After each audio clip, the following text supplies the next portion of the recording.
Martial God Asura Chapter 5885 Bahasa Indonesia. 5885, Sikap yang bertentangan. Chu Feng tidak tahu bahwa mereka berdua bermaksud menantangnya, tapi dia tahu ada sesuatu yang aneh dengan suasananya. Entah bagaimana, klan tiga orang suci yang mengerikan tampak sedikit sedih. Elder Seng segera turun dari langit dan mendarat di hadapan Chu Feng. Selamat memasuki kota, teman muda Chu Feng, kata Penatua Seng. Elder, apakah kecepatanku masih baik-baik saja? Chu Feng bertanya. Anda adalah orang tercepat dalam sejarah yang memasuki klan kami, jawab Penatua Seng. Tercepat. Chu Feng terkejut. Kamu melampaui ayahmu. Kata-kata itu mengejutkan banyak orang. Dia melampaui Chu Xuanyuan. Tapi bukankah keduanya lah yang menyebabkan monumen emas itu? Tunggu, monumen putra Chu Xuanyuan memang sedikit lebih tinggi dari monumen Chu Xuanyuan. Seseorang dengan cepat menyadari perbedaannya. Kedua monumen tersebut terlihat memiliki ketinggian yang sama, tapi itu hanya karena keduanya sangat tinggi. Namun, setelah diperiksa dengan cermat, monumen batu Chu Feng sekitar setengah meter lebih tinggi dari milik Chu Xuanyuan. Perbedaannya tidak terlalu besar, tapi itu adalah sesuatu. Saat itulah Chu Feng memperhatikan monumen emas itu. Melihat sebuah monumen dengan namanya muncul di samping monumen dengan nama ayahnya membuatnya sangat bahagia. Dia baru bertemu ayahnya beberapa kali sebelumnya, dan dia belum pernah bertemu ibunya sebelumnya. Meski begitu, dia tidak menyalahkan mereka karena tidak berada di sisinya, karena dia bisa merasakan betapa dalamnya cinta mereka padanya. Hal ini terutama terjadi setelah mengetahui apa yang telah mereka alami. Kekerabatan mereka sangat dalam, dan tidak dapat dirusak oleh apapun. Orang tuanya memegang tempat penting di hatinya. Ia bangga bisa berdiri sejajar dengan ayahnya. Teman-teman, bawa pahlawan muda Chu Feng ke ruang tamu terhormat, perintah Penatua Seng. Dua orang tua yang mirip dengan Elder Seng dalam hal penampilan mendarat di samping Chu Feng. Silakan lewat sini, pahlawan muda Chu Feng.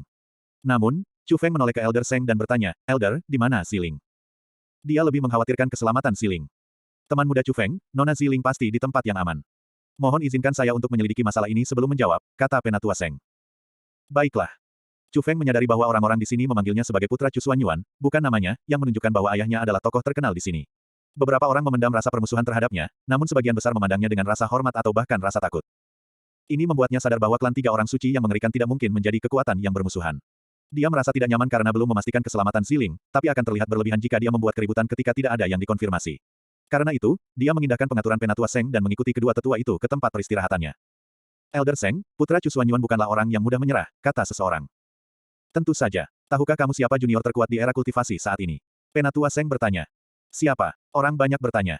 Ini adalah topik yang menarik perhatian banyak orang. Seorang junior perempuan di tengah kerumunan dengan cepat menghubungkan titik-titik tersebut dan bertanya, Elder Seng, itu tidak mungkin Chu Feng, kan?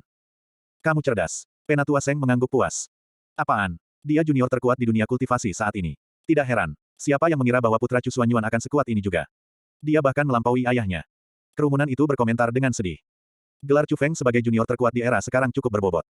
Dengan tingkat budidaya Chu Feng saat ini, dia bisa mendengar keributan di alun-alun meskipun jaraknya jauh. Hal ini menegaskan kecurigaannya bahwa orang-orang ini tidak menaruh permusuhan yang kuat terhadapnya. Tentu saja, beberapa orang juga memandangnya dengan rasa permusuhan, tetapi mereka adalah minoritas. Ayahnya mungkin meninggalkan kesan yang baik pada mereka meskipun kemudian dia gagal. Setidaknya, klan tiga orang suci yang mengerikan tampaknya mengakui kontribusinya sebelumnya. Kalau tidak, mereka tidak akan memperlakukan anak orang berdosa dengan baik.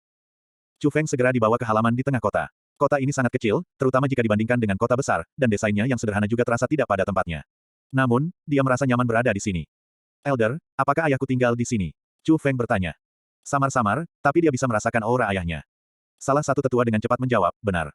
Setiap kali Tuan Chu Xuanyuan berkunjung, dia akan selalu. Uhuk-uhuk, tetua kedua tiba-tiba menyela sambil terbatuk. Ayahmu akan selalu tinggal di sini setiap kali dia datang. Tetua pertama mengoreksi kata-katanya, menghilangkan sebutan kehormatan saat berbicara dengan Chu Xuanyuan. Khawatir Chu Feng akan berpikir terlalu banyak, tetua kedua menambahkan, pahlawan muda Chu Feng, saya tahu halaman ini kecil, tapi bukan berarti kami menentang Anda. Baik kota maupun ruang tamu terhormat ini dibangun oleh nenek moyang kita, dan tidak ada gunanya kita mengubahnya. Tidak perlu untuk itu. Ini berfungsi dengan baik, jawab Chu Feng. Pahlawan muda Chu Feng, kami tidak akan mengganggumu lagi. Kami akan berdiri di depan pintu Anda. Jangan ragu untuk menghubungi kami jika Anda membutuhkan sesuatu dari kami. Dengan itu, kedua tetua itu keluar dan menutup pintu di belakang mereka. Orang-orang di sini tampaknya mempunyai sikap yang kontradiktif terhadap ayah saya. Salah satu tetua mengucapkan kata-kata, Tuan Chu Xuanyuan, itu menunjukkan bahwa ayahnya memiliki kedudukan yang tinggi di sini saat itu. Namun, tetua lain yang mengoreksinya menunjukkan bahwa mereka keberatan karena Chu Xuanyuan menghilangkan harta suci mereka. Di satu sisi, mereka mengakui kontribusi Chu Xuanyuan. Di sisi lain, mereka tidak bisa memaafkan kegagalannya. Hal ini mengakibatkan dilema klan tiga orang suci yang mengerikan. Apakah orang itu menuju ke arahku? Chu Feng, melalui jiwanya, memperhatikan bahwa seseorang sedang menuju ke arahnya. Itu adalah pria yang gagah, tapi wajahnya terlihat marah. Pria itu mendarat di halaman Chu Feng. Tuan muda Qiutian. Kedua tetua merasakan gangguan pria itu, jadi mereka segera membuka pintu dan masuk. Keluar. Namun, pandangan sekilas dari pria yang dipanggil Tuan muda Qiutian membuat kedua tetua itu mundur keluar halaman dengan tergesa-gesa, dan mereka bahkan menutup pintu di belakang mereka. Mereka takut pada Tuan muda Qiutian ini.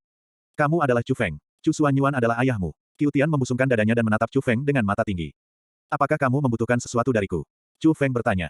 Kamu agak tenang. Tahukah kamu wanitamu akan menjadi selir orang lain?